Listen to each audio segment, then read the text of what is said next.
નમસ્કાર દર્શક મિત્રો, હું છું પરમાર અમીશા. તમે જોઈ રહ્યા છો લોક સામના ન્યૂઝ. તો જોઈએ આજના સમાચાર. સુરતથી અમારા રિપોર્ટર નૈતિક રેશમવાળા સાથે. ચિરાગ ગોટી સહિત 7 લોકો સામે ચોક બજારમાં ગુનો રજીસ્ટર. ખંડણી, ઘાત ધમકી સહિત મારી વિડીયો બનાવવા અંગેનો ગુનો દાખલ.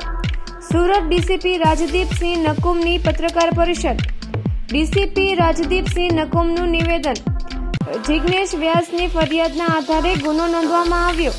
જિગ્નેશ પોતાની ઓફિસમાં હાજર રહ્યો જ્યારે ચિરાગ ગોટી, યુવરાજ જાધવ સહિતના લોકો આવ્યા હતા. કહ્યું હતું કે તારા બાપને તો પૂરો કરી નાખ્યો છે, હવે તારો વારો છે. અહીં ધંધો કરવો હોય તો 10 લાખ આપવા પડશે એમ કહી 2 લાખ પડાવી લીધા હતા. જે બાદ મારી વિડીયો ઉતાર્યો હતો ત્યારે ખંડણી સહિતના ગુનાની તપાસ કરવામાં આવશે. ઘાત ધમકી, ખંડણી અને મારવાની કલમો હેઠળ ગુનો નોંધવામાં આવ્યો છે. એક બાદ એક ભોગ બનનારાઓ આગળ આવી રહ્યા છે. વેપારનો મામલો સામે આવશે તો તે અંગે પણ કાર્યવાહી કરવામાં આવશે. ચિરાગ ગોટી જેવા લુખાઓથી ડરવાની જરૂર નથી. અમે તપાસ કરી કાર્યવાહી કરીશું. જે લોકો આવશે તેની ફરિયાદ પોલીસ તરફથી લેવામાં આવશે. ચિરાગ સાથે જોડાયેલા લોકોની પણ ધરપકડ કરી પાઠ ભણાવવામાં આવશે. વિડીયોમાં જે લોકો પણ દેખાય છે તેના વિરુદ્ધ ગુના દાખલ કરવામાં આવ્યા છે. જે રિવોલ્વર સાથેનો વિડીયો છે તેની ખરાઈ કરવામાં આવી રહી છે. એરગન છે કે પછી રિવોલ્વરની તપાસ કરાશે. ચિરાગ ગોટીના તમામ ધંધાની ઊંડાણપૂર્વકની તપાસ કરાશે. ઝીરો ટોલરન્સની નીતિ પ્રમાણે તપાસ કરી કાર્યવાહી કરાશે. ચિરાગ ગોટીને કાયદાનું ભાન કરવામાં આવશે.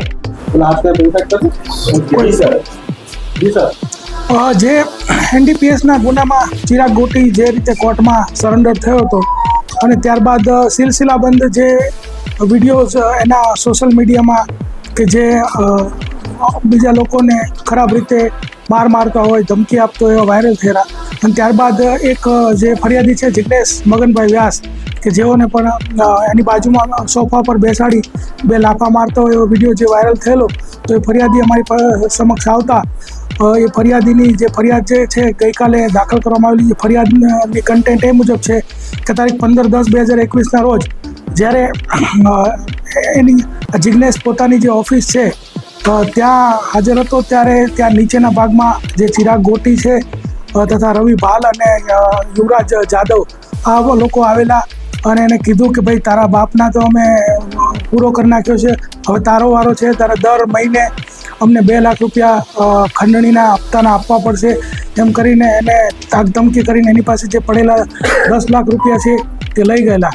અને ત્યારબાદ ચિરાગ ગોટીને એવું ખબર પડી કે આ ભાઈ જે જિગ્નેશ વ્યાસ છે એ પોલીસમાં ફરિયાદ કરવા જવાના છે. તો ત્યારબાદ ફરીથી તારીખ 24/10/2021ના રોજ એની ઓફિસની નીચેના ભાગમાંથી જે આ જિગ્નેશ છે એનું અપહરણ કરી દઈ અને એના ઘરે લઈ ગઈ અને આ રીતે સોફામાં બેસાડી અને પહેલાં સમજાવ્યો કે કઈ રીતે તારે હાથ જોડીને રોવાનું છે અને સમજાવ્યા બાદ એની બાજુમાં બેસાડી અને 2 લાફા મારી દીધેલા. તો આના વિરુદ્ધમાં 386, 365, 342, 323 એટલે ખંડણી, અપહરણ અને મારામારીનો જે ગુનો છે એ દાખલ થયેલ છે. સર, એની કંપની છે ઓઇલની, એમાં શું રોલ હોઈ શકે, કઈ રીતે તપાસ કરવામાં આવશે? અત્યારે જે આ ગુનો જે છે એમાં તો ખંડણીને લગત જે તપાસ છે એ કરવામાં આવશે અને ઓઇલને લગત જો કંઈ કંપનીમાં ખોટું કરતા હશે તો એનાથી અલગથી કાર્યવાહી કરવામાં આવશે. ઓડિટ રિપોર્ટ અને બધું મંગાવવામાં આવશે.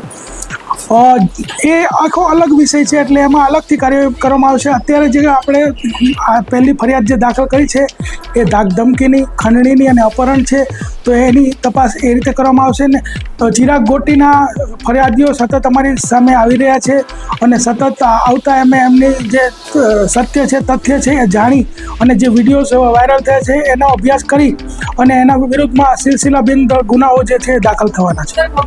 ફરિયાદ આવી છે એમાં વેપનની ધમકી આપવાની વાત છે.